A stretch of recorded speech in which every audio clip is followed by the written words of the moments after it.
Friends, thank you so very much for checking out my channel today. Thank you so very much for watching this review. Please give me a like, comment, subscribe, and hit that notification bell as I continue to bring you weekly content. Today we're going to be taking a look at the original terrorcons from the Transformers Power of the Prime series. Okay, that's not really original. It dates back to G1, but you know what I mean. These guys are the original terrorcons, what they looked like in Generation 1, and lately all they've been doing with them is just been using them as foot soldiers. And the main reason why I chose to do this was just because of the Rise of the Beast trailer that we just saw, which actually it does look pretty good. Hopefully Michael Bay won't have his foot in the door with the movie too much, but I don't know. I guess we'll just wait and see. I think it's supposed to come out once. Summertime, somebody correct me in the comments. I think it's supposed to come out in summertime or whatever.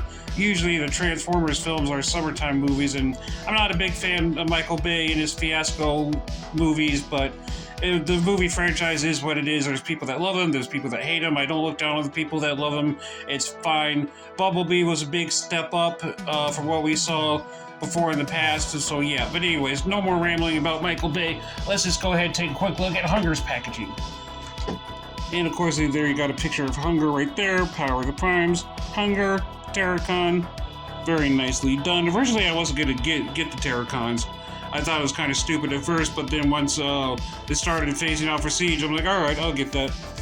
And of course, top of the box, not much happened here. Power of the Primes, yada yada yada. And of course, other languages. Choose your prime, all that good stuff. This side of the box, not much happening, just abominus there. No, excuse me, hun-grrrr in his robot form right there. Power of the Primes, very nicely done. Transformers Generations right there. Go over to look at that one. Bottom of the box, just legal mumbo jumbo, all of that good stuff. Here's a good picture of the UPC code. Back of the box. I don't know why Amazon Prime did this, but when I originally got it on Amazon Prime a couple years ago, I'm getting old, but yeah, when I originally got them on Amazon Prime, they did that, and it really ticked me off too. But yeah, there's a quick picture of hun-grrrr and everything you do, this, that, and the other.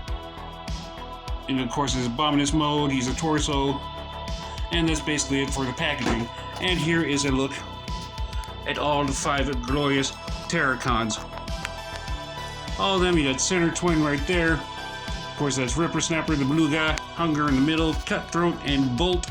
All 5 terrorcons, not foot soldiers. So that's one thing I hated Energon with a passion, I really did. They used them as foot soldiers in Energon. And of course, take a quick look at hun-grrrr. Hopefully my camera can stay focused right. Of course, one thing I really liked, what they did here is just the amount of detailing that we can do nowadays. Very, very nicely done. The head there, the purple for his head.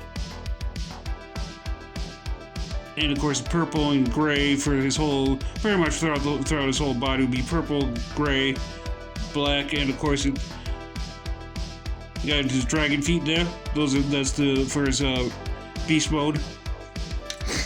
Back, pretty nice clean back. He does got a little bit of junk in his trunk back there, but that's for his for the abominus mode, which we'll get into a little bit later. And of course, articulation. Head on a ball joint does do a full 360, and head looks slightly up. That's about it. Arms can't do a full 360 with a clickety clankety, and can't bend at the elbow. And of course, legs can do the full splits. Can move back. Excuse me, forward, and it does move back pretty well. And bend at the knee. And of course, put him down. Take a look at Bolt over here. He's deluxe class. Again, very nicely done detail with him. In purple for his head, eyes. Red for his eyes, excuse me. Silver for his mouth. Again, nicely done detail for everything. Again, very nicely done detail, like I just said. Purple and black for most of the colors of his body, except for up here. That's for his beast mode. Articulation with him, pretty much the same.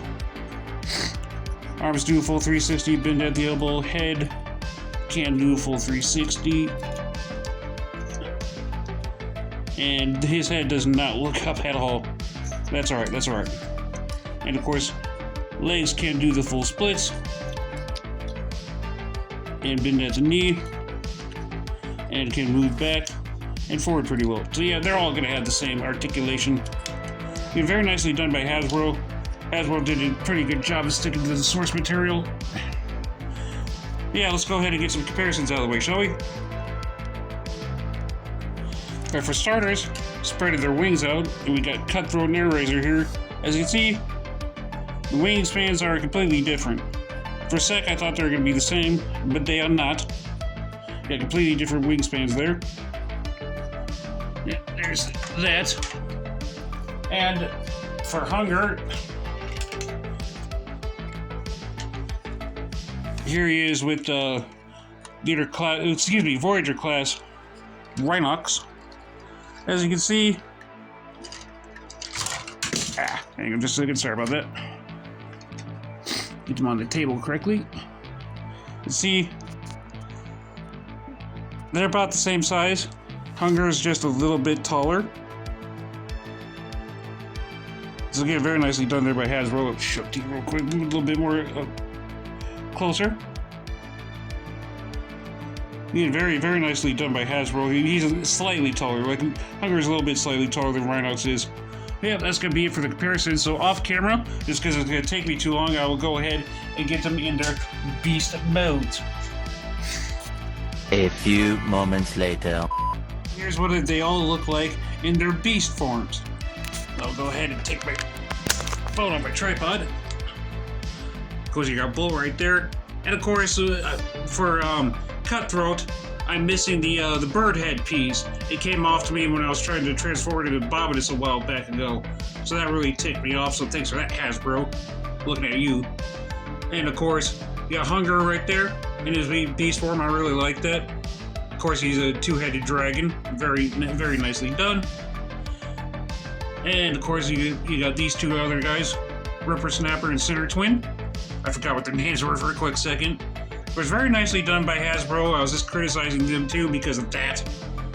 So that would tick me off, but that's alright. For those of you that collect stuff, you should know that pieces can't come off pretty easily. But let's go ahead and get some comparisons out of the way, shall we? Alright, here's what Cutthroat would look like with Airazor. Kingdom Airazor, I should say. Yeah, they're about the same. They're the same size. They're both deluxe figures, so they're going to be about even. Actually, Cutthroat might be a little bit bigger, just for his wingspan. Yeah, his wingspan is a lot bigger than what Airazor's is. So yeah, that's that for that comparison. And last but not least for the comparison, here's what Grimlock, Power of the Primes Grimlock would look like with hun-grrr. They're about the same size. Yeah, very nicely done by Hasbro. The Power of the Prime series was alright. Granted, the Prime Wars trilogy was not very good for the internet fiasco. And Cyberverse wasn't that great either. But yeah, that's how they match up there.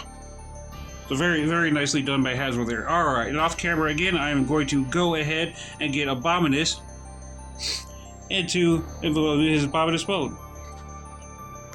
Terrorcons looked up like all combined together to form Abominus, and he is very, very sick. I really like the details on everything.